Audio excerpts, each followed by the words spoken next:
Welcome back, every Bendy Body, to the Bendy Bodies podcast with your host and founder, Dr. Linda Bluestein, the Hypermobility MD. Today, we're going to be talking with Dr. Karen Herbst. I just have to tell you that Dr. Herbst was referred to recently by one of the world's authorities on mast cell activation syndrome as the world's foremost authority on inflammatory lipodystrophies. So I know you're going to be really excited to hear from her. Dr. Karen Herbst is at the forefront of unraveling the complexities of lipedema, Dercum's disease, and other diseases of adipose connective tissue, focusing not just on lymphatic and vascular comorbidities, but also on metabolic and hormonal factors, dysregulation of the immune system, and the genetics underlying chronic diseases, including hypermobility syndromes and mast cell activation disease. She notably led an NIH-sponsored conference in 2019 to establish the standard of care for lipedema in the United States. Dr. Herbst completed her PhD in cell physiology at the University of Iowa, her medical degree at Rush Medical College, and her residency and combined research and clinical fellowship in metabolism, endocrinology, and nutrition at the University of Washington, an innovative campus known for receiving more federal research dollars than any other U.S. public university. I am so excited to chat with Dr. Herbst today because she has such an incredible background and expertise that will give us insights into the relationship between connective tissue, mast cells, and the immune system. As always, this information is for educational purposes only and is not a substitute for personalized medical advice. Be sure to stick around until the very end so you don't miss any of our special hypermobility hacks. Let's get going. Let's jump into this conversation with Dr. Herbst. Just can't wait to find out about lipedema. What is this exactly, and why is it so commonly misdiagnosed? Lipedema is pretty complex. There's not a simple answer to that. I think I could just say that there is some obesity associated with lipedema, and it tends to get misdiagnosed as just regular non-lipedema obesity. And it's also because it sounds like lymphedema, which is why I'm saying lipedema to differentiate between the two, where lymphedema is swelling of the legs and possibly of the arms. It gets confused with that too. But so kind of in a nutshell, lipedema is a disease of the subcutaneous fat tissue, so on the outside of the body. It primarily affects the legs and the arms, but it can affect anywhere on the torso as well, just not as commonly. It is a very nodular fibrotic tissue, and it also, because of its fibrotic content, which results secondary to inflammation. So whenever you have inflammation, it ends up resulting in fibrosis, that it kind of tethers the tissue. And so when it's pressed on, it's very tender. And there's probably also some component of a neuropathy in there as well. So it's increased tissue, arms and legs, very nodular, fibrotic, tender tissue, primarily in women. And it tends to start around the time of puberty, which is the time when fat is increasing, but also hormone levels are increasing. It can happen in pregnancy when fat is increasing and hormone levels are increasing, and then also in menopause, where hormones tend to be decreasing, but testosterone is increasing and fat is increasing as well. Okay, and how does that differ from Dercum's disease? So Dercum's disease it's on the spectrum of lipedema. And the reason I say that is because I think it was 2016, I worked with one of my students at the time, who's now a doctor, Karen Beltran, and we went back through my charts and said, how many women have I seen with lipedema? How many with Dercum's disease? And what's the difference between the two? And we found that about 6.6% had both. So sometimes it's very difficult for me to differentiate between the two. But and Dercum's disease is more of a grab bag of painful fat. So people who have, for example, multiple lipomas that are non-tender, it runs in their family, have familial multiple lipomatosis, and they're fine until they develop some sort of inflammatory condition like obesity, or they undergo a surgery or a trauma, a very stressful event. Then their lipomas become very painful. So it's inflammation plus the multiple lipomas. Or it's somebody who perhaps has an underlying immune dysfunction. So they don't turn off their inflammation very well. So they have a traumatic event. their inflammation goes up, they stay inflamed, and the fat tissue is basically where you can appreciate that there's inflammation in the body by feeling the nodules in the tissue. So the nodule, Dercum's disease is very nodular. Often you get lipomas, you can get angiolipomas, and it often is combined with obesity. And it affects more of the torso, whereas lipedema affects more of the legs and the arms. So that's kind of how we differentiate between the two. And also in Dercum's disease, they have more pain conditions like migraines, IBS with significant abdominal pain. Okay. And of course, this is the Bendy Bodies podcast. So we talk a lot about connective tissue disorders like hypermobile EDS and related conditions. What is the connection with lipedema and connective tissue disorders? It's a great question. And it's one of my favorite things to think about. But fat tissue on the outside of the body is a connective tissue. And it's often known as loose connective tissue, but it can be known as areolar connective tissue. And so now I'm to the point where I just call lipedema connective tissue disease. And the reason is because we think of fat as just being a bunch of fat cells, but that's not true. There's a lot of connective tissue in fat, including superficial connective tissue, deep connective tissue, and then all the fibers that make up the nodules. And even in the connection between the fat to the skin. I think I was seeing it back in I know I was here in Arizona and I came here in about 2013 and I was in clinic and these ladies were coming in and they were super bendy. And I was like, what do you have? And so I started doing the Beighton score and Beighton criteria on my patients. And I started to realize that, gosh, a lot of these ladies are bendy. So I, again, in that paper with Karen Beltran, we documented it and it was close to 60%. And then I've just redocumented it again in another 100 patients. And there's about 75% that are bendy. And I think they can become bendy for different reasons. So I'm thinking genes. So we're actually looking at starting to look at the genes right now to see how many have mutations in for example, TNXB or any of the collagens. And then I think it also can be secondary to inflammation.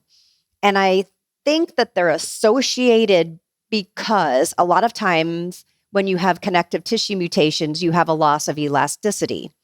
So the tissue doesn't bounce back like a rubber band. And so fat grows and the body goes, okay, I'll be compliant. I'll handle that. And it just doesn't have that pushback. And fat needs to be pushed because it responds to being pushed and it tends to either not grow or die off when it's pushed. And that doesn't mean that you can just push everybody, put everyone in compression and there's your cure for lipedema. It's just that, and that's because there's so much fibrosis that you can no longer push it like you used to. But if it doesn't have that skin, that tension in the skin, it's just going to keep growing and growing and growing and growing and growing. And then you can't lose it.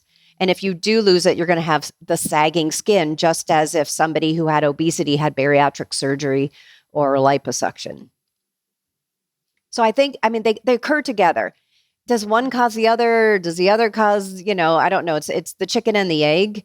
But I do think because fat is a connective tissue, there is a connection between the two. It's just nobody's found it yet. And not a lot of other people are looking at it, which, we've published now 3 different papers where we state that about 60% of women have this. And then the latest is not published for 75%.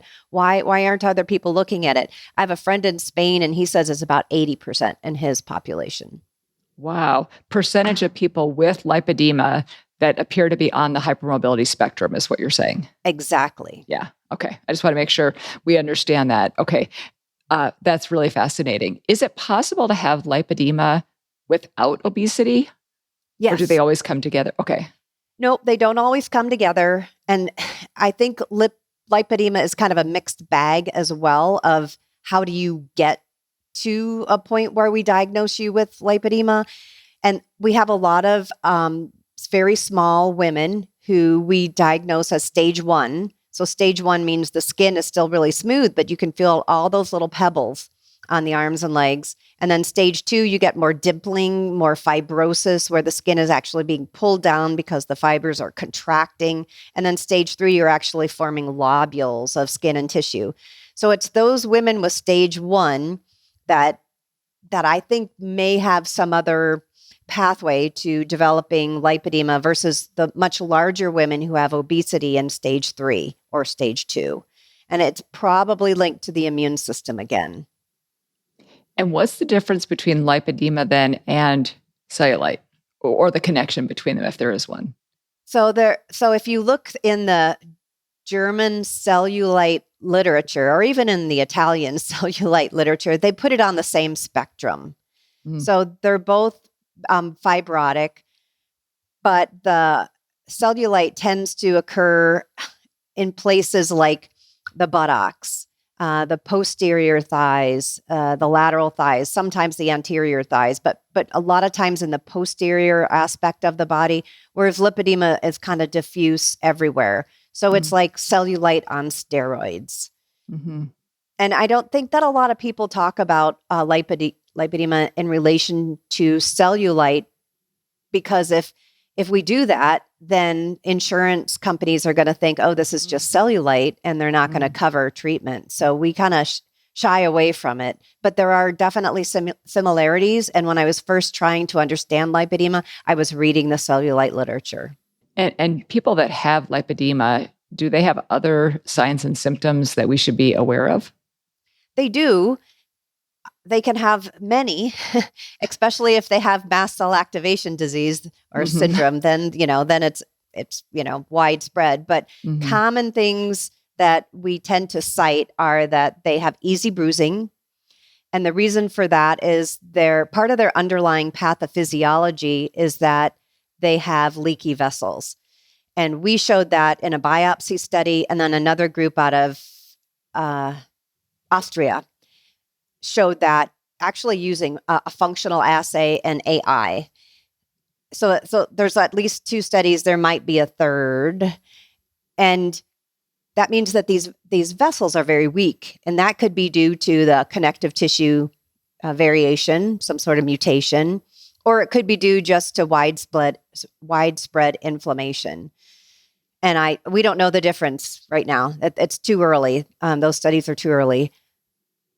And there's also pain, as I mentioned. They tend to have pain either all the time or especially at the end of the day when their legs are starting to swell, but often with palpation, or their cat walks across their lap and they feel that that's painful. Their husband wants to put his arm around her and that's painful.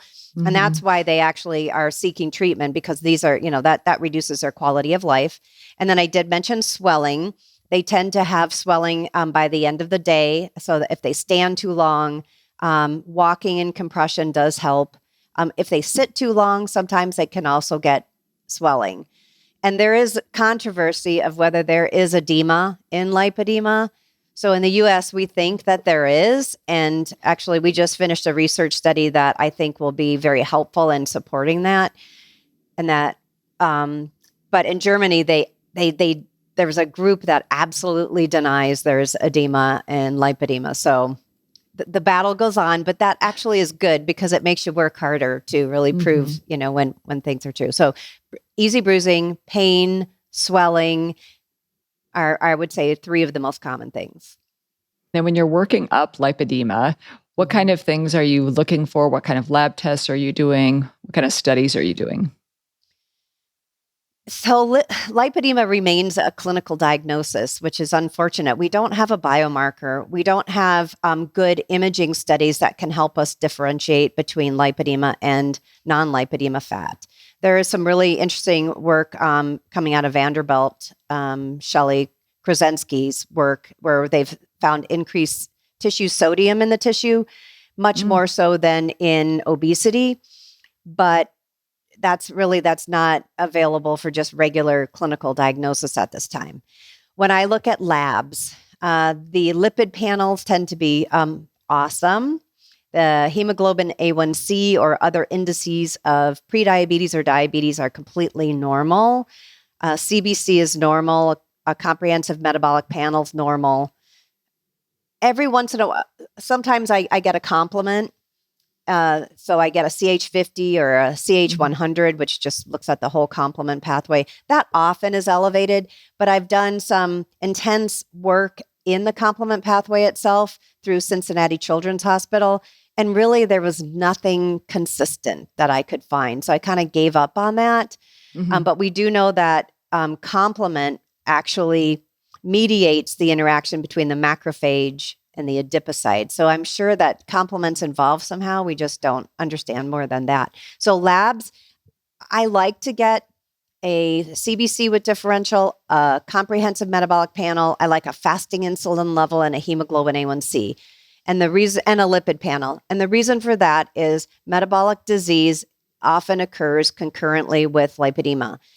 And I want to try and get that metabolic disease under control because it is my opinion that insulin resistance and inflammation of any kind promotes the growth of lipedema. So I'm not looking for anything lipedema specific in labs. I'm really looking for other diseases associated with it. And I also I ask them about allergies. That's a big deal. They say, I don't have any allergies to medication. I say, well, what are you allergic to? And, anything in the environment or food? Oh yeah, I'm allergic to. And they start listing, blah, blah, blah. And I think, okay, mast cell. Now I'm onto mast cell. Right. And they often have a component of autonomic dysfunction when they have mast cell. And then on exam, you're bending them. So, and I often send them to allergists. I like them to get tested for food because if they're eating some kind of food that they shouldn't, that's increasing their inflammation, that would not be good. But I usually don't do those labs myself. I really like them to do the patch testing or the prick test. So I wish I had something I could tell you that would be great for identifying lipedema, but we just don't have it yet. Well, I was smiling when you were talking about complement because the kallikrein gene research out of the Norris lab just came out. And of course, then there's another connection to the complement system.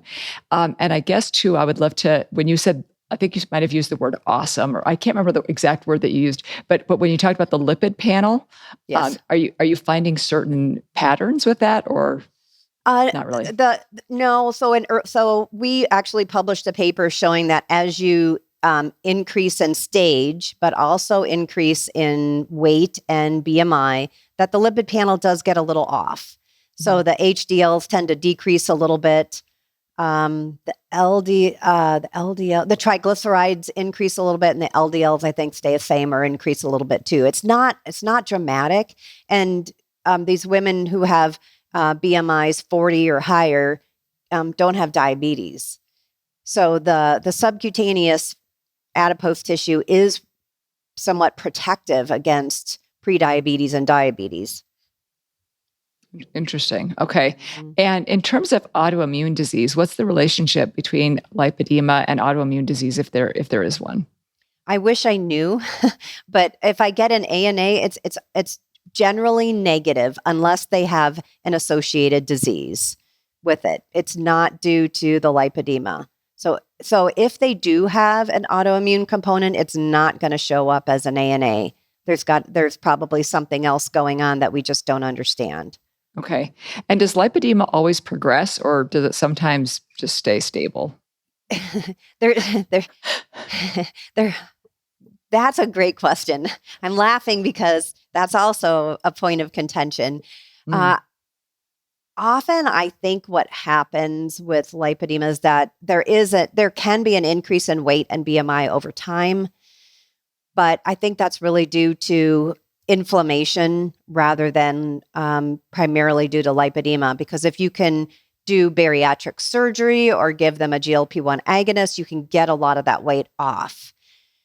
And I know there's a lot of women with lipedema are very smart. They know themselves very well. They are very usually very careful with, especially if they know they have lipedema. If they don't know, it's a grab bag. But if they know they have lipedema, they're very careful with what they eat. They're very careful with how they exercise.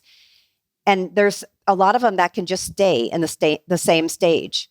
And if they do progress, say they're in stage 1 and they start looking like a 2, then they can just work a little bit harder on their diet. Maybe they had a little laxity in their diet and just keep up their exercise and they can get it to go back. And manual therapies are also helpful to help maintain it, like manual lymphatic drainage, in some, not all, but deep tissue therapy to treat the fibrotic component seems to be very helpful. And that can help somebody stay in the same stage or the same place their whole life. So the answer is no, you do not need to progress.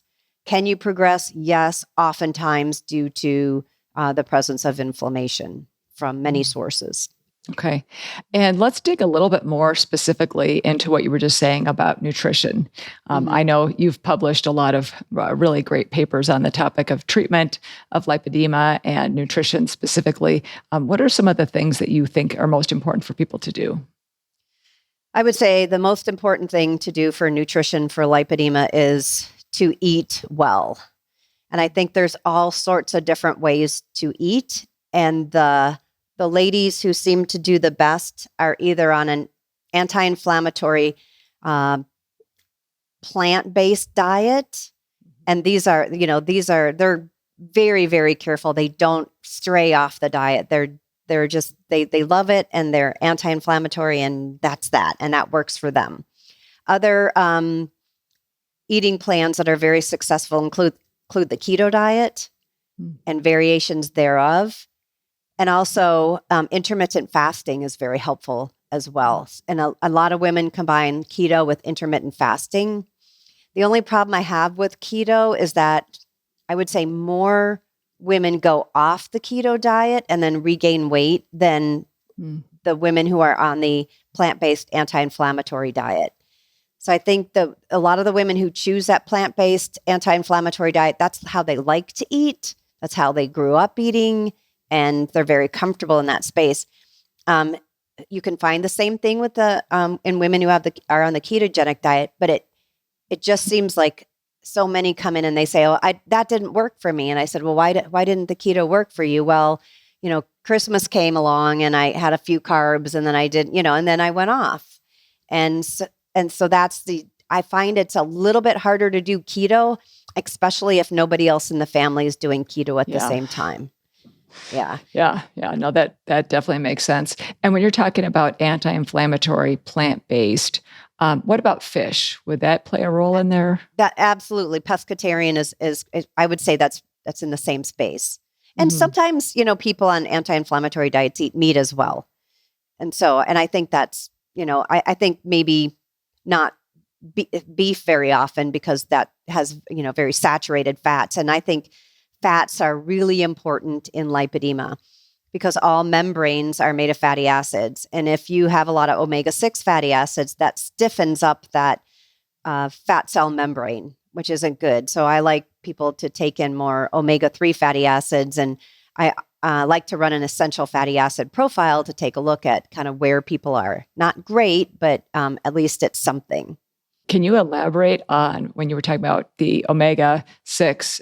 So a lot of people are probably familiar with omega-3 and they know what some of those sources are, but could you maybe give us some examples of where you would find a lot of the omega-6 versus omega-3? Oh, that's a good question. Vegetable oils that are like not olive oil or not coconut oil. So I would say that would be the main sources of soy oils, which is, my goodness, it's in everything. And other vegetable oils would be a big source of omega-6s. And I'm sure somebody out there is saying other things, but right now off the top of my head, I can't think. But let me say this is because this is really cool. I was at the International Lipedema Conference in Potsdam, Germany in October. And there was a investigator from Italy, Saverio Cinti, and he did electron microscopy on lipedema fat cells. And what he noticed, I'd say 3 very important things. One, that there were a lot of large adipocytes in the tissue. And large adipocytes are known to be present in conditions such as obesity and diabetes. And often those large adipocytes become sick, hypoxic, and then they die off, and then macrophages come in and they eat them, and they form a circle around them, and it looks like a crown, and so we call that a crown-like structure of macrophages. But you don't see that in lipedema. And what he found was that the fat cells were big and they were fine. They had a coating of perilipin on the inside, and if you have perilipin, that means that you are, you're an alive fat cell, a fat cell that is alive and doing well. So why do the fat cells in lipedema become really large, but they don't die off like the fat cells in diabetes and lipedema? So that's one thing to think about. And it may have something to do with, that it's a different kind of fat cell, or it may have something to do with the lipid composition of the fat cell. So that would be interesting to look at further. And then he also found that a lot of the blood vessels, especially the endothelial cells, were dying. And he said in his 45 years of doing electron microscopy, he has never in his life seen anything like it. So pieces of these microvessels were just dying off. And also he found, the third thing is he found a lot of calcification in the tissue, and including around every fat cell. So lipedema tissue not only is fibrotic, but it's also calcified. So no wonder it's not very metabolically available to undergo lipolysis or to release its fat tissue. And we don't know where the calcium comes from. He's trying to get the paper published, and so we'll know more about what he has to say there. But I find that to be a link between what we were talking about, the omega-6s and omega-3s, and those fat cells. So I don't know what it is, but I'm nerding out on it. I find it very fascinating. Yeah, no, for sure. And I would want to come back to when you were talking about intermittent fasting. Are you talking about time-restricted eating, or are you talking about like actually going days without eating? Can you elaborate on what people are actually finding success with, and if there's particular aspects of that are most important?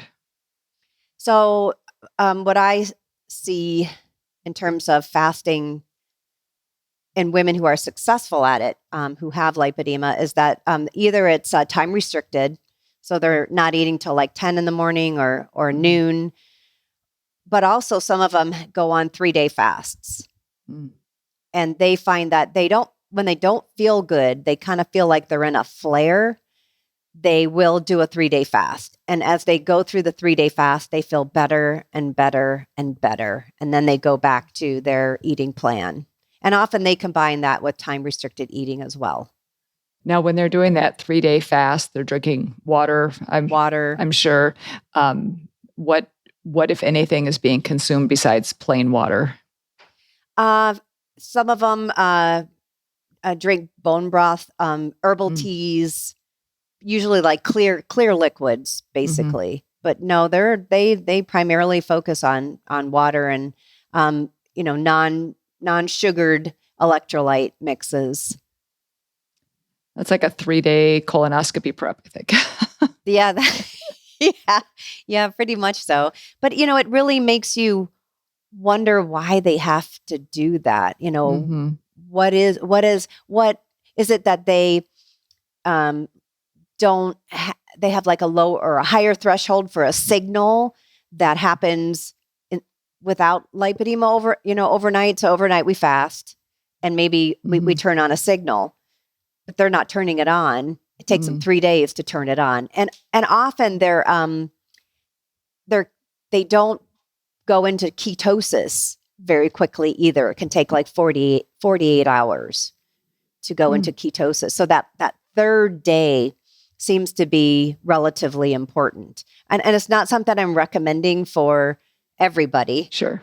There's not a lot that do it, but the ones that do it seem to be very successful, and they're able to keep their weight down. So it's a very anti-inflammatory state that they're putting themselves into. So they must have inflammation going on.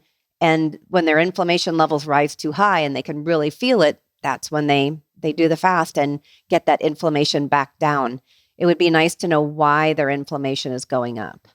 So I wanted to ask about the intermittent fasting. When people do this, so they do it for like 3 days when they're kind of feeling like they're more in a flare, and I definitely can relate to that with my own patients. How durable are those effects? After they do that, like how long are they feeling some relief for? That again varies. The very rare one will repeat it sometimes weekly. That would be a rare one. I would say a monthly 3-day fast would be more common, and others might do it fewer times per year. And really only, they look for that flare signal. The ones that do it more often just know that they're going to flare, so they just kind of do it on a regular basis. So it has to be personalized per person. And I would love to do a fasting study on women with lipedema, because it's a great way. It's a cheap way to do it. There really are very few side effects, and I think what we're trying to do is give a signal to the fat cells that they don't need to be around anymore. And I'm not sure that the lipedema cells are getting that signal like I'll call it a regular fat cell would, or a non-lipedema. I don't think there's any normal, but a non-lipedema fat cell would get a signal earlier. And sorry to interrupt, if you change the fatty acids in the membrane, you also change the ability of the receptors to find their antigen or whatever they bind to, because there's these clathrin coated pits that are there, and receptors tend to get into these protective little pits, and that's good. But if they're not in a protective pit, then they can get cleaved off by inflammatory enzymes. And so could it be that calcification that's around these fat cells is secondary to just chronic inflammation around the fat cells, that there's cleaved off all these receptors? So those fat cells are sitting there and just taking up fat, but they have no knowledge of what's going on in the environment. They have no connection to the environment anywhere more. So they're just like happily taking up fat. It's a thought. So they need a bigger signal in order to get them to release the fat. And not eating for 3 days would give that, in theory, at the very least, give that big signal. So interesting. And maybe that signal is just a decrease in inflammation. Sorry. No, that's okay. I'm excited about Me too. about all of this, because it's so fascinating and so rarely talked about, or at least I didn't know a whole lot about it until I started preparing for this interview. It's really, really interesting. And in your experience, the women that are doing this on a regular basis, they're not feeling terribly hypoglycemic, or, obviously a lot of these people, maybe they are somewhere on the dysautonomia spectrum, so they are needing to take in the good amounts of fluid and things like that, but otherwise they're feeling okay. They feel great. As the days go on, they feel better and better. And I've never done a 3-day fast. I do some timed eating, but I would be interested in doing one just to see if I feel better and better as the 3 days go on. And, maybe somebody else wouldn't feel better. And I would suggest that if you don't feel good doing a longer fast, that you don't do it, and that you work with a healthcare provider to figure out what's best for you and what's healthy for you. And what about saturated fat limitations? Are there restrictions that you recommend on that? I try not to restrict, because a lot of women with lipedema have a history of disordered eating. So anytime you bring up like, okay, I want you not to eat this, and you start restricting, that triggers them. And not all of them, but some of them. And so, why am I doing that? There's no data whatsoever on why I'm doing that. So I think eating healthy fats, especially olive oil. I really like olive oil, coconut oil, avocados, nuts, the usual healthy fats that people eat, and to try and stay away from the more saturated fats that you would find in beef, potato chips, and vegetable oils and things like that. Okay. Wonderful. We're going to take a quick break. And when we come back, we are going to dive more into treatment, and we're going to talk specifically about medications and surgery. So we'll be right back. This episode of the Bendy Bodies podcast is brought to you by EDS Guardians, paying it forward in the Ehlers-Danlos syndromes community, patient to patient for the common good. I am proud to serve on the inaugural board of directors for EDS Guardians, a small charity with a big mission and a big heart. Now seeking donors, volunteers, and partners. Patient advocacy and support programs available now. Travel grants launching in 2025. Learn more, shop for a cause at their swag store, and join the revolution at edsguardians.org. Okay, we're back. Super excited about this treatment section because I know a lot of people had so many questions. We're going to get to medications and surgery in a minute, but I first want to talk about supplements.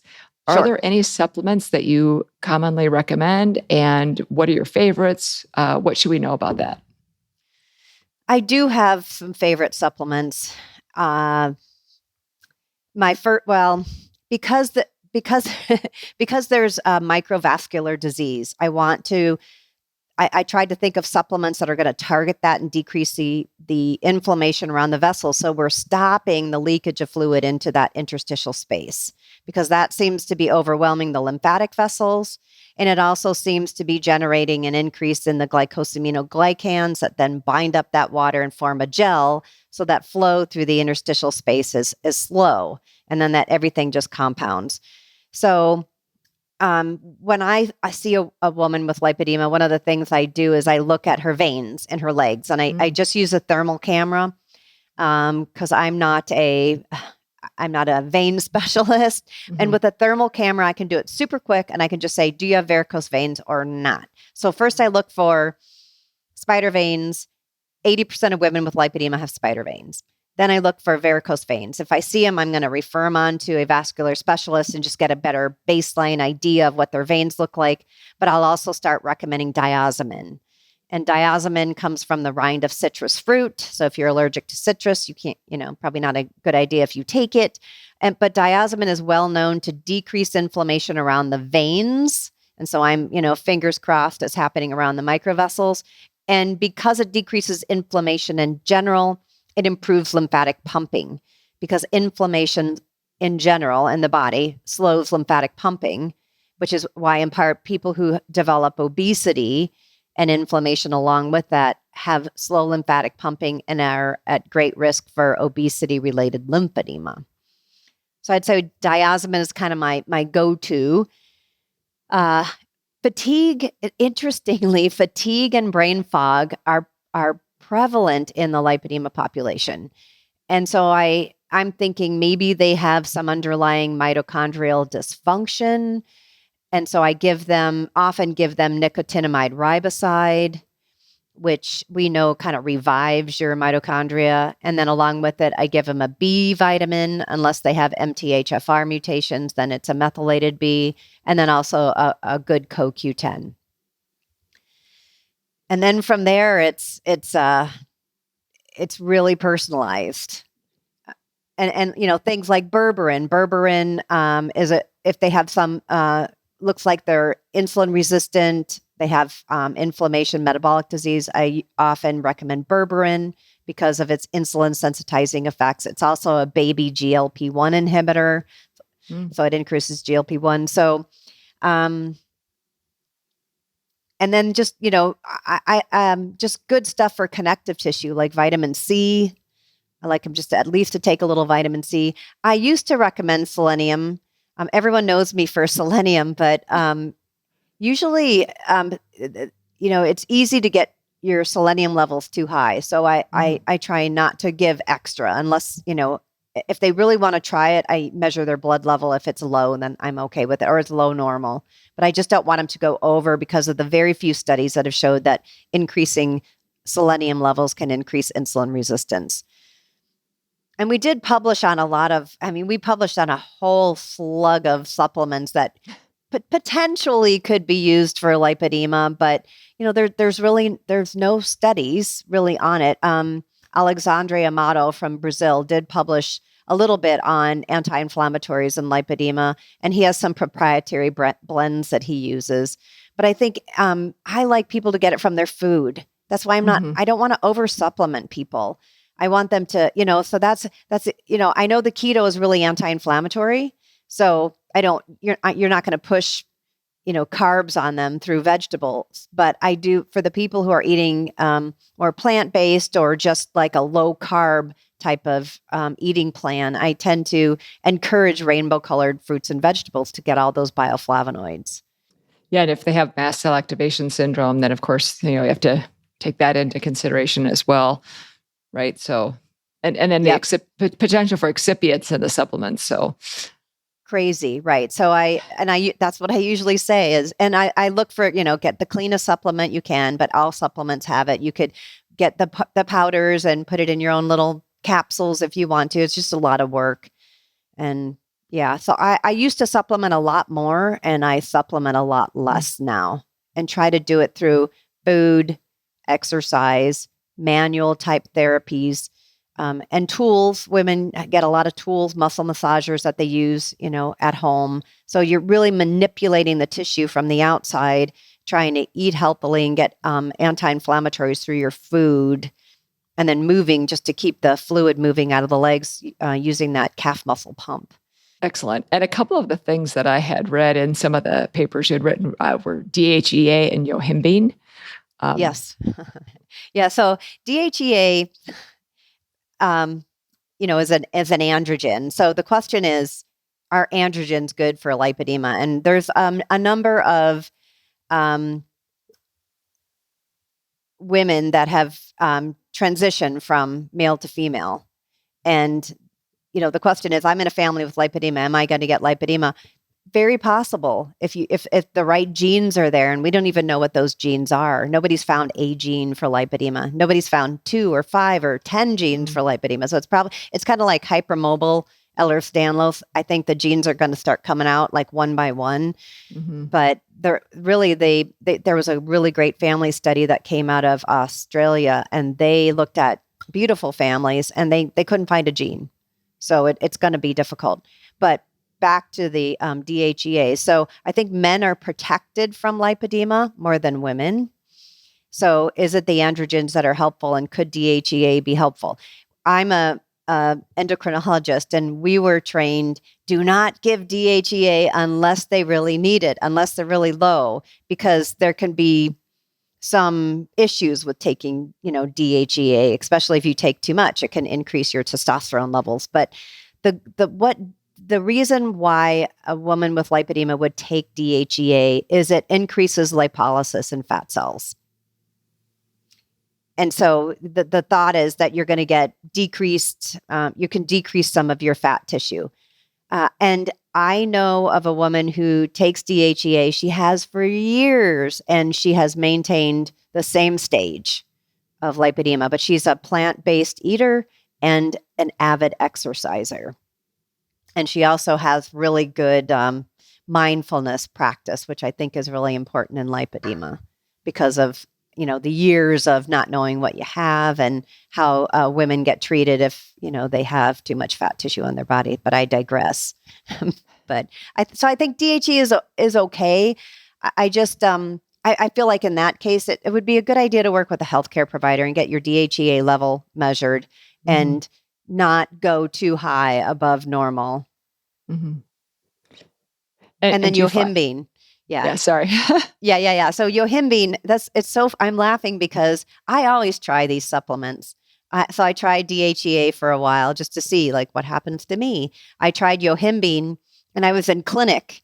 And so I would take yohimbine, and I'd be wearing my white jacket. And then all of a sudden I'd be like, oh my God. And I would just take it off because I would just go into this massive sweat. And so yohimbine is often used by bodybuilders, as you know. And I think going through the literature, the best time to take yohimbine would be right before you exercise. That seems to be where it works the best. It has a really short half-life, and it can decrease fat tissue if you take it. It kind of acts synergistically with exercise. So this would be something you would pulse, not something you would take all the time. And it is activating your sympathetic nervous system. So you have to worry about things like, heart palpitations, especially if you have tachycardia, baseline tachycardia with autonomic dysfunction. And in people who have fatigue, which I know sounds like that is a lot of your patients, it's definitely a lot of my patients as well. Do you find that the DHEA sometimes helps with that? Yeah, I have noticed that. It does, but not in everybody. And that may reflect maybe a lower level. Some people are starting at a lower level, so they're noticing that increase, whereas others are not. Okay. Let's move on to medications. Okay. What medications do you recommend? So one of my favorite medications is dextroamphetamine. And I actually published a paper on this. And the reason I did it is because of the literature on phentermine.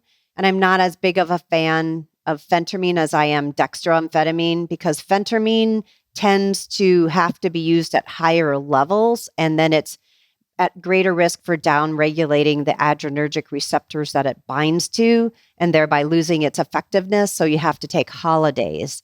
Whereas dextroamphetamine, you don't. You could use it at much lower levels. And you can get the brand Zenzetti, which has fewer excipient ingredients. So that's the one that I would use in my mast cell patients, would be the Zenzetti brand. And what we showed was that over 90% of women with lipedema said that they felt that their lipedema got better taking dextroamphetamine.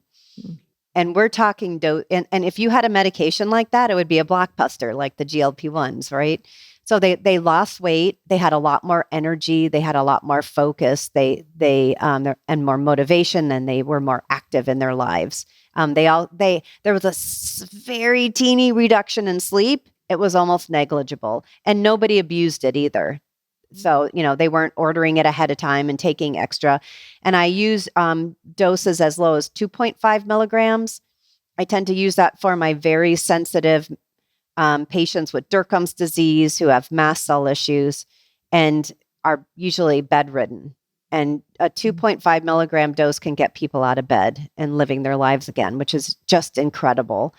And then 5 milligrams, also common. 10 more common, and then 20 is probably the most common dose that I use. And I don't go higher. I do not like to go higher, because when I looked into the literature on what would help edema, that was the highest dose 25 milligrams was the highest dose they used. But I just like 20, because I can give them 2 10 milligram tablets a day and we're good. And that was from the literature on the by Streeton. And they have the Streeton test, where they try and figure out whether you're a water excreter or salt excreter. And I said, wow, they're using that medication. Let me try that. And it's just been incredible, the result with that. The second medication that I often use, which is not very well known, is pentoxifillin. And that is an old drug from the 70s, old cardiac med called Trental. And it's a great anti-inflammatory. I tend to use that more in patients with Dercum's disease, and often more in men who have Dercum's disease, because in Dercum's disease, again, it's a very painful disease. And the way men's pain pathway works is that their glial cells in their central nervous system interact with their nerves. And the glial cells are like your macrophages or monocytes of your central nervous system. Whereas women tend to have pain that occurs more through their T cells than their glial cells. And the glial cells respond very well to pentoxifillin for some reason. Haven't delved deep into that yet, but I'm planning on it. So, but I have used it in women in very low doses. It does cause headache and GI upset. So unfortunately, it's not good for mast cell. People with very sensitive mast cell, forget it, does not work. I use metformin often, because especially if there's metabolic disease, because metformin decreases fibrosis in the tissue. It's well known to do that. So is pentoxifillin. And then the elephant in the room is I do use GLP-1 agonists. And those have just it's just been incredible. And sometimes I combine a GLP-1 agonist to keep the dose low with a small dose of amphetamine. And they just seem to work synergistically, and just incredible transformations in people's lives with the GLP-1 agonists. Are you running into problems with insurance with the GLP-1 agonists and or adverse effects? So the insurance is becoming harder and harder Mm-hmm. because if I have someone who does have diabetes, then when we give them the GLP-1 agonist, their hemoglobin A1C comes down, they lose weight, and then the insurance company says they don't have diabetes anymore, so we're going to, withdraw it, which is ridiculous because it's a chronic disease. So, and it's hard to get it approved. It's been a little bit easier to get the Zepbound approved recently because it's newer and there's still coupons. But yes, insurance is a big deal.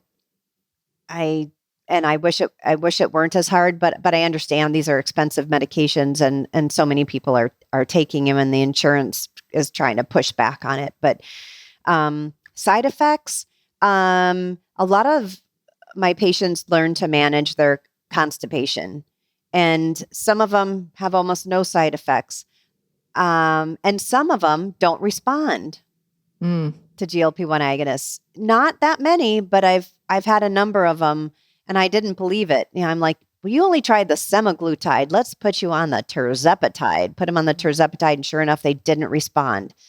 Don't know why that is. I don't know.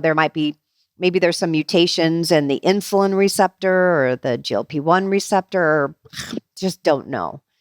But I really, they don't complain. They are so happy to have lost the weight, and they regulate their gut because they're so motivated. Have you had a lot of trouble with GLP-1 side effects? Well, I have a lot of patients that have gastroparesis, and I haven't really ventured into that a lot yet. So I was really that it's absolutely on my list of questions specifically for you, and was very curious about, in your working with your patients, what you consider to be definite contraindications to the GLP-1s. So I have a number of patients who have gastroparesis as well. I have started GLP-1s in a few of them, and I do low dose.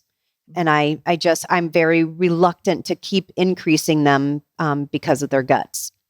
So I want them to get very, very used to a dose before they go up. And then we often alternate. Like if they start at like 0.25, we'll go to 0.25 alternating with 0.5. So we're not just jumping up, and getting them to the highest dose possible as fast as we can. I think that's asking for trouble. Right. And this is a great conversation, a great example of why the 7-minute visit is so problematic, right? This is a lot to try to cover in these short visits that a lot of people are experiencing. Yeah, I do. I'm in a cash-based practice because of that. I barely get done in an hour. And now I've got a new comprehensive appointment where I do an ultrasound at the same time, and we're quantitating lipedema using ultrasound parameters from 2 different publications because we just need a little bit of extra information for insurance companies, and we need to find a way to really document lipedema quantitatively rather than just qualitatively. And then it's so much fun to look inside people's bodies and show them, and I say, where else do you want me to look? Will you look here? Yeah, let's do it. I'm enjoying it. Yeah. Oh, that's great. That's great. Yeah. And with the EDS population, the triad EDS, POTS or some form of dysautonomia and mast cell activation disease. I mean, it's definitely, these are complex interwoven conditions, right? That are very time consuming to tease out. Definitely want to find out about surgery. And are there surgeries that are helpful for this? Yes. So I wish to goodness that we had medications that really can get rid of the lipedema. Usually the medications are getting rid of the non-lipedema tissue. And it's just, I think, in my opinion, it just takes so long to get rid of that lipedema tissue because it's so fibrotic. And there may be other reasons like the calcification. But we do know the fibrosis exists, and it's, it's like a cage inside of the tissue. So we don't have anything yet. And we need long-term studies. And I looked on clinicaltrials.gov, and there's not a single GLP-1 study on lipedema registered on clinicaltrials.gov. So I don't think that's going to happen anytime soon. And I don't know if the companies even want to to go into it because they have enough to do with people who have non-lipedema obesity. Mm-hmm. But surgery seems to be very helpful. And in general, this is liposuction, and there are different kinds of liposuction. One's called tumescent liposuction, and they use PAL, power-assisted liposuction, where the cannula vibrates, and that kind of loosens things up in the tissue a little bit more. Mm. And the tumescent fluid that they infuse into the tissue softens everything up so that they can suck it out through the cannulas a little bit easier. And then there's water jet assisted liposuction that just takes jets of water and it shoots it at the fat tissue and knocks it down and then sucks it out. And then there's variations on the tumescent liposuction. For example, there's, Vaser, and there's smart lipo, and but the most common ones are tumescent with PAL or water jet assisted liposuction. And it's been, it was initially very difficult to get these surgeries covered by insurance companies, but now it seems to be slightly easier. It's still a very long process, insurance companies have developed policies which you have to follow in order to be considered for coverage. But when women do get the liposuction, they often experience a dramatic reduction in pain, a dramatic reduction in heaviness of their legs due to that fluid that accumulates with standing. And at the end of the day, their easy bruising goes down, which is amazing. And their activity levels go up, and their mood goes up too. They're just happier. They feel better. They look better. The women that have problems with surgery are the ones that have inflammation. So if they have metabolic disease or something like MCAS that's gone untreated, or some other source of inflammation that we may not even know about, they tend to get worse and they start to grow fat more on the areas of the body that weren't treated. So the abdomen, the shoulders, the back, the breasts, the arms. And that's really unfortunate because they've done so much work to get the surgery and then they just start growing again. And so that's why I am vigilant about improving metabolic disease before anyone has surgery. Sometimes, that there's other factors that supersede the reduction in metabolic disease, and women, go for the surgeries. And then, it's a scramble to work with them, but it would be a good idea at that point to start a GLP-1 agonist just to keep their inflammation down as much as possible. So before surgery, are there certain things that you're doing in order to assess a person's inflammation? So usually I run a fasting insulin and glucose, and then I calculate a HOMA assessment to see if they have insulin resistance. I run a hemoglobin A1C and a CRP level, and that's about it, which probably isn't sufficient, but we don't have good evidence in the literature that we should be running anything else. But recently we've been checking ACEs questionnaires, which looks at childhood trauma, and it seems to be a little bit higher in the lipedema population, likely because these young girls developed increased fat tissue and felt self-conscious and maybe got bullied or made fun of. But what that literature suggests is that with childhood trauma, that CRP levels are not elevated, but IL-6 and TNF-alpha are elevated. So maybe we should be looking at things like that. But sometimes insurance doesn't cover those levels. So I'd be asking people to get those levels. And then where's my data? How do I tell the insurance company that, they need to have these tests done? So unless they self-pay, it's not as easy as I would like it to be. Mm-hmm. And if somebody is contemplating a different surgery that's in the same region, so for example, total knee replacement, and they have lipedema, would you think that they would be at increased risk of complications? That's a very interesting question. And we just had a research webinar on that. A lot of women have gotten turned down for knee surgery because they have too much fat tissue around their knees. So they're walking around bone on bone, unable to get surgery. So in that case, with that particular surgeon, it would be a good idea to get liposuction around the knee, remove as much fat tissue as possible to allow that surgeon better access to the knee.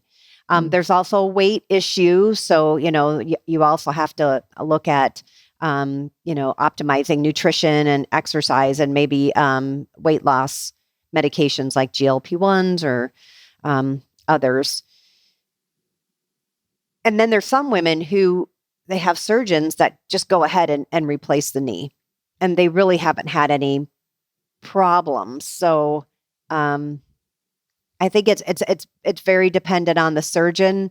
I do think it is harder to get into the knee if there's a lot of fat tissue around it. And I would personally advocate for some focused liposuction to allow the surgeon better access. But I don't think there's any complications beyond that unless there's a huge increase in weight, which, the surgeons don't like with knee replacements. Right. Yeah, then they worry about infection risk and a lot of other things for sure. So DVTs and PEs and things like DVDs. That. Yeah. In terms of tools, you've kind of mentioned this already a little bit earlier, but are there some tools that can be helpful, and which ones? So the muscle massagers seem to be the latest, greatest tool, and most women have it. And they say it really helps. It helps decrease the fibrosis, the congestion, I'll say the tissue congestion, and that's probably the water bound up to glycosaminoglycans forming a gel in the tissue. And I think over time, it may be helpful with decreasing fibrosis, but it definitely helps free up movement, which is really good. Whole body vibration machines are very popular. I like them myself.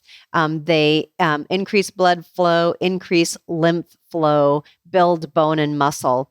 And one of the things that, of course, we worry about with the new GLP-1 agonists or even bariatric surgery or other dramatic weight loss programs is that you're going to lose muscle mass at the same time you're going to lose fat mass. And we know that muscle eats fat, so we don't want that. And we don't want women to lose strength. So I think whole body vibration is a really great tool to maintain your muscle mass. And it's so easy to do. And like here in Arizona, it's so hot, you don't want to walk outside, but you can get on your whole body vibration machine. Other tools are rollers. I love a flat roller. And often I give a flat roller to my patients and say, try it out on your thigh. And they're rolling their thigh and they just keep rolling and rolling and rolling and rolling everything they can find. They're like, oh my God, this feels so good. And I think it just helps teach fat tissue that it needs to be smooth, it needs to stay in its place, it needs to go down, it needs to flow better. And I like it better than I'm not going to say the name of some of the tools that are out there, but the more bumpy ones. I like it better than the bumpy ones that if you press it on the tissue, it goes deep immediately. I like to do it in layers. And with a flat roller, you can roll gently or you can roll really deep and push hard and everything in between. So you can do it to your own ability to tolerate it. And then I have them put the flat roller behind their knee and bend their knee because that's where lymph can get really congested and that's where there are lymph nodes. I have them bend it here on their arm because, again, that's where lymph nodes are, and then under the arm here. And I kind of have them clear everything, and then they can just go at it and use that roller. And it's something you can do while you were talking on the phone or watching television or sitting outside or, So I'd say flat rollers, whole body vibration, muscle massagers. I used to recommend gua sha tools, and a lot of women still use gua sha tools. So, the flat tools for scraping. Mm-hmm. And that's all I can think of right now. And when it comes to the vibration plates, are there certain things that you're recommending that people do on the vibration plate? Because I've seen like a whole host of exercise protocols that you can do. And of course, I'm sure you have this too, where patients can be very limited in what they're able to do because of joint pain and chronic fatigue and things like that. So is there something in particular that's most important when you're looking at the usage of a vibration plate? So I want them to use it however they feel comfortable. if they are still working and they come home and they're just exhausted, if they can sit down and just put their feet up on the whole body vibration machine and vibrate their calves, because the calves are the place where fluid tends to accumulate most. Because when you stand, that's where the highest pressure is in your venous system. So if they can just vibrate their calves, I'm really happy. I actually have a very small trampoline under my desk even right now, and I can bounce my feet up and down, which, anybody can do at work or when you get home. I have them sit on the whole body vibration machine if they feel comfortable. I don't want them to get any damage to their spine, but a lot of them at low frequency feel really comfortable on the machine sitting. And then standing, I like you to move around because you can actually move where the vibration extends to on the body. So if you just bend your knees, it will stay in your calves. If you straighten your legs, it'll go up to your abdomen. If you straighten your legs and lean back, it'll go even further up onto your chest and even onto your head.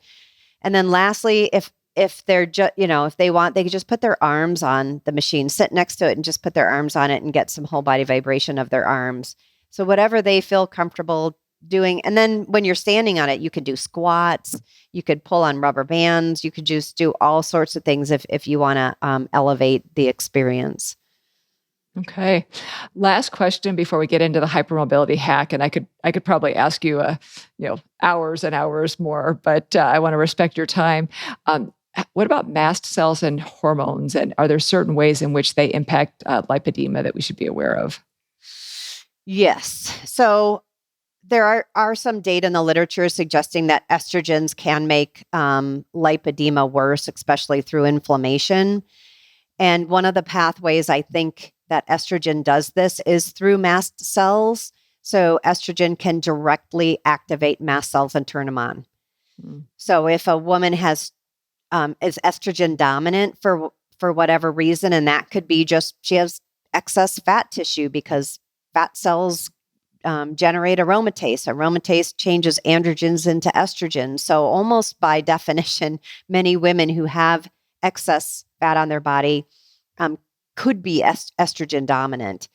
And then estrogen also potentiates the immunoglobulin E activation of mast cells.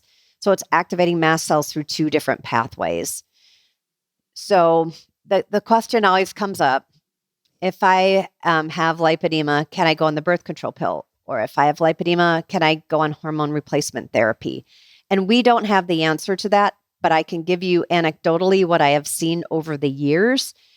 And that is that women who start hormones of any kind, women who start hormones of any kind tend to gain a little bit of weight and then they stabilize and they're fine. And then when they go off the hormones, they gain a little bit of weight and then they stabilize. So if you can prepare for that, you know that you're going to go on to hormones, really be diligent with what food you're eating, be diligent with your movement, mindfulness, just keep the stress down because we all have it. And then go on to the hormones. And when you come off, repeat that same pattern. I think it's okay. So I have given my blessing for many women to go on the birth control pill. I like the ones that are a steady dose. I don't like the ones that fluctuate because that really pulses the mast cells and perhaps other immune cells. And then hormone replacement therapy. I found it very interesting in my training as an endocrinologist that when we gave men testosterone, we watched them diligently and made sure they didn't go too high. And we were very careful with them. And with women, we gave them hormones and said, there you go, and sent them on their way. Now, there are bioidentical hormone specialists who do watch their patients very carefully. And I'm sure there's some allopathic physicians that also watch their patients very carefully, and which is really great. And I applaud that. But what I usually say is keep your estrogen in the low normal range. Don't go crazy. Don't be at the high range or above normal. Make sure that you balance estrogen with progesterone to protect the uterine lining. And then monitor your testosterone levels as well, because if you have super low testosterone, then that testosterone estrogen ratio is off. So keep testosterone within the normal range as well. Don't over replace that either. That's fabulous information. Thank you so much for sharing all of that. That's really great. I like to end every episode with a hypermobility hack, and I'm sure you have one that you can share with us.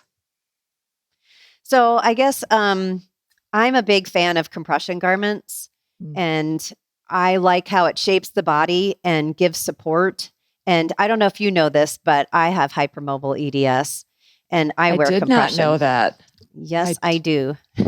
And the funny thing, I was diagnosed in 2016, and I was going through the Biden criteria for all of my patients, and I would do everything and say, this is how you do this is how you do that. But I wasn't thinking that I have hypermobility. And I'm not sure. I mean, I have heads, but I don't know why I have it. It could be due to inflammation or something else. I know I don't have the kallikrein mutation. And nor do that I have the MTHFR mutation. So I obviously have something else because I've already looked at my genes. And and I think that, and one of the things that I did early on is I've looked through the hypermobile literature about fat, and there's not a lot. And you say the trifecta, and I think you should add lipedema in there because it's just so common that there's some abnormalities of fat tissue. And in men, what I notice is they get big amount of flank fat, and they often have striae on their low back. That's men. Big flank fat, striae on the low back. There's your fat. In women who have hypermobility who aren't showing a lot of lipedema signs, it's on the abdomen.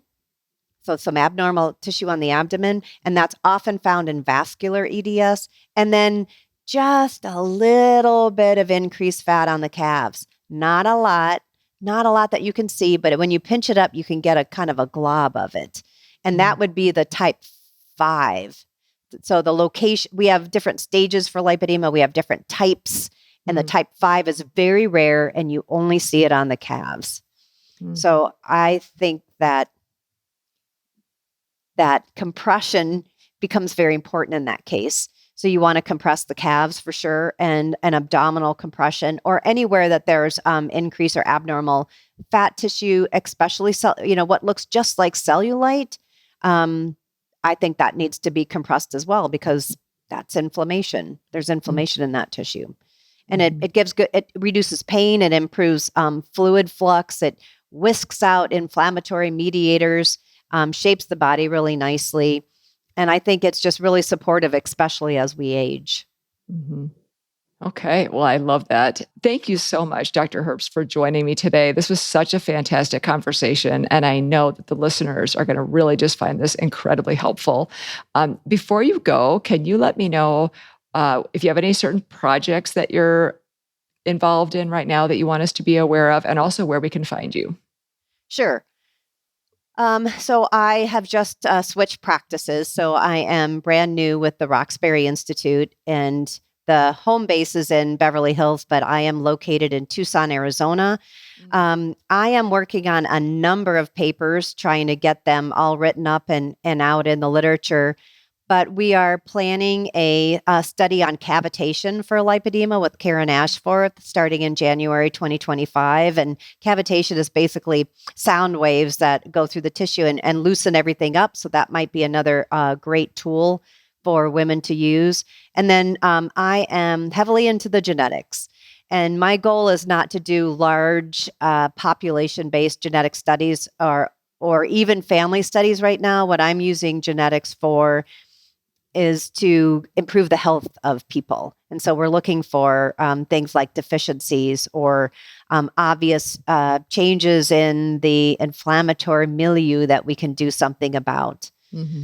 And I'm so excited to do that. And a lot of my patients, when I tell them about it, are just jumping on board because they're excited too, because we use a direct to consumer company. So we are empowering women with lipedema to go through their own genomes and improve their quality of lives. And we are their cheering section. That's incredible. Are you able to share what company you're using for that? I'm using sequencing.com. Okay. I'm definitely very familiar with them. A lot of patients have found them and are using them as well. So yeah, they do have some issues. They're not perfect. And we are actually actively working with them. I'm working with Denise Morrow. She's a patient of mine. She should be a PhD. She's one of the most incredible people I've ever met. And she's been working on her genetics for 2 years, and she's having these breakthroughs. And in fact, I'm going to get on with her again this afternoon. I was on with her this morning, and she's showing me all her breakthroughs. I think once we solve this problem, and we're trying to create an Excel spreadsheet that will do that, that will really amplify the experience of people using that platform. Okay. Incredible. Well, thank you so much again. It was so great to chat with you today. You too. Thank you for the invitation. Wow, that was such a fantastic conversation with Dr. Herbst. I feel like lipedema is such a rarely talked about subject and affects so many people. So I'm sure you enjoyed it. Please share this conversation with your friends, with your family, and anyone else that you think might be interested. And thank you again so much for listening to this week's episode of the Bendy Bodies with the Hypermobility MD podcast. You can really help us spread the word about joint hypermobility, lipedema, Ehlers-Danlos syndromes, mast cell activation syndrome, and all of these interconnected conditions by sharing the podcast. This really helps raise awareness about these complex conditions. You can find me, Dr. Linda Bluestein, on Instagram, Facebook, TikTok, Twitter, or LinkedIn at Hypermobility MD.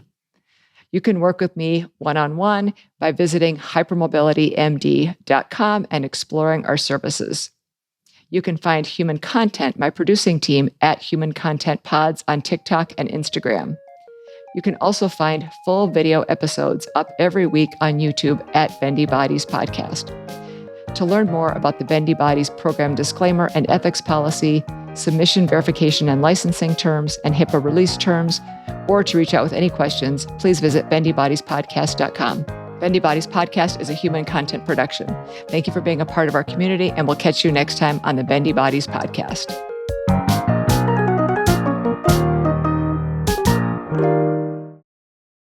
Thank you so much for watching. If you enjoyed this video, give it a thumbs up and leave a comment below. I love getting your feedback. Make sure to hit that subscribe button and ring the bell so you will never miss an update. We've got plenty more exciting content coming your way. And if you're looking for more episodes, just click on one of the videos on the screen right now. Thanks again for tuning in, and I'll see you in the next episode.